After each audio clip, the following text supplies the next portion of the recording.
Alright, let's take a look at multiplying rational expressions. So here when we're multiplying, we can cancel, before we multiply, we can cancel anything on top with anything on the bottom.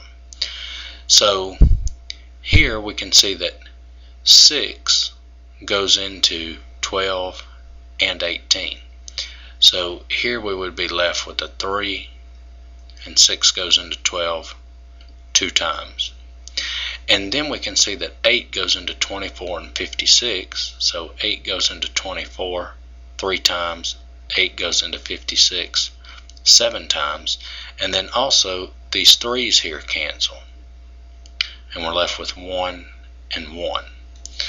Now that takes care of all the numbers. Now let's look at the variables. Let's look at the x's. So here we can see this x and this x cancel. I'm left with 1 and 1, and that's all of the x's. Now let's look at the y's. So this y and this y will cancel. I'm left with 1 and 1, and then this y squared and y cubed will cancel. So left with 1, and here I'm left with a y. So that's all the canceling that I can do. So my final answer is going to be 2 times x squared over 7 times y. And there's my final answer. Okay, let's take a look at another one. Here we need to factor. Notice that this denominator here, x squared minus 4, it will factor. So we factor it. So that's going to leave us with y over x minus 2 times x plus 2 times x plus 2 over y squared. Now let's cancel. Since we factored everything, this y and this y squared will cancel. I'm left with y and a 1, and then this x plus 2 and this x plus 2 will cancel.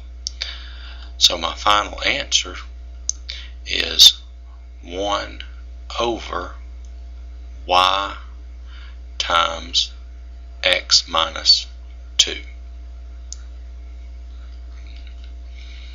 Alright, let's take a look at another one. Okay, first thing we want to do is cancel. Now keep in mind, we can't cancel this x squared and this x squared, because you can see this is separated with the plus and this is separated with minus, and this x and this x won't cancel either, because this is separated with a plus sign and this is a minus sign. So we have to factor everything. So we factor an x out, so we get x times x minus 1 over x plus 5 times, and then this factors into x plus 4 times x plus 1, and then this factors into x squared times x squared minus 1. I just factored the x squared out of here. Now we notice that this x squared minus 1 will factor, so we can factor this again. So this is x times x minus 1 over x plus 5 times x plus 4 times x plus 1 over x squared, and then x squared minus 1 factors into x minus 1 times x plus 1. Now everything's factored completely, so now we can cancel. Alright, this x and this x squared cancel, so I'm left with x minus 1 and x minus 1 cancel, and x plus 1 and x plus 1 cancel. So now I have x plus 4 over x times x plus 5. And there's my final answer. Okay. Let's take a look at another one. So here we have to factor everything. So this factors into, let's see, 3x and 2x. So I'm going to have, let's see,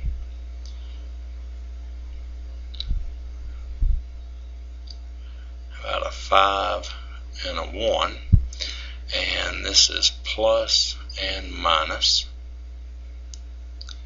and then this one factors into x plus 6 times x minus 4, and then this one cancels. This one factors. Let's try 4x and x, and 6 and 3, and this will be plus and this one minus, and then this bottom one factors into, let's try 6x and 2x, and let's try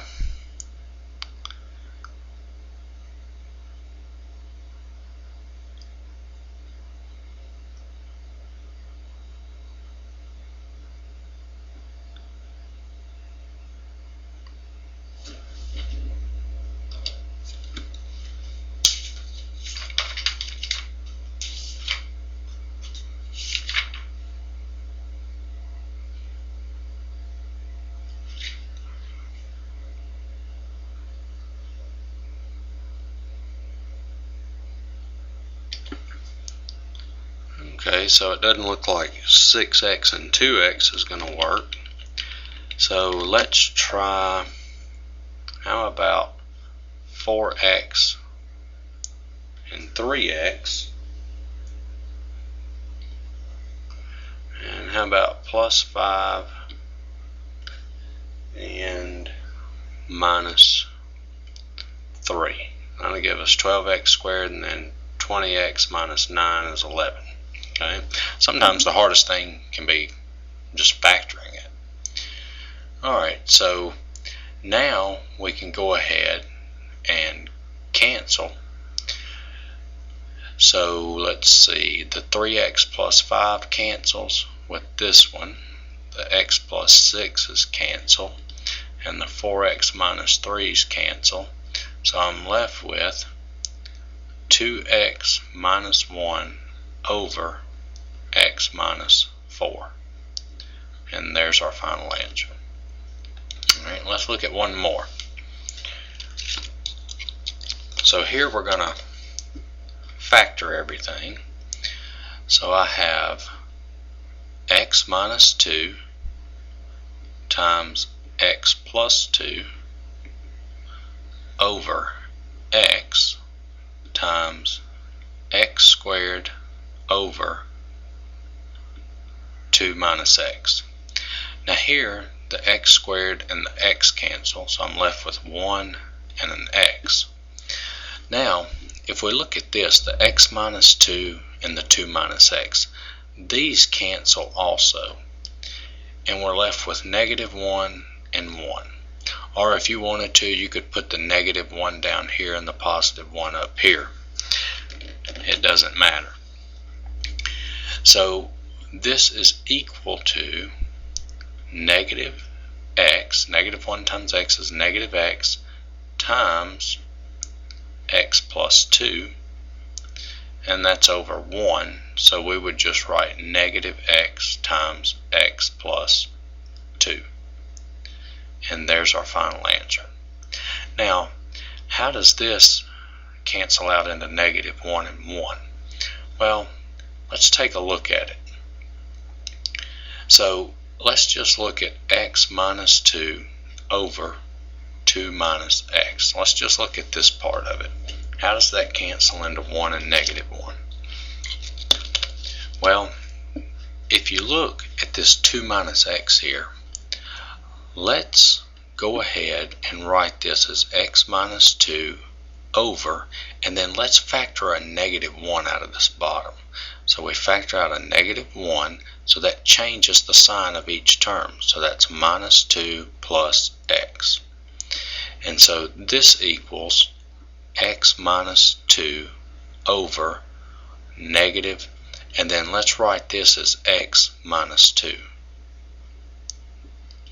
And then you can see the x minus 2's cancel. We're left with a 1 and a negative 1, so this would equal just negative 1.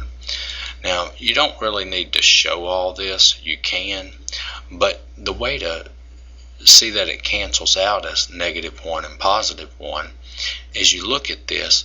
You have a positive x, and here you have a minus x. Here you have a minus 2, and here you have a positive 2. See, the signs in front of each one are different. They're different. So that's what makes them opposites of each other. Now, x plus 2 over x minus 2, that does not cancel out into negative 1, because yeah, the signs are different on the 2's, the plus and the minus, but they're not different on the x's. So these are not opposites of each other. These are the signs in front of each one are different. Minus, plus, minus, plus. And that's all of multiplying rational expressions.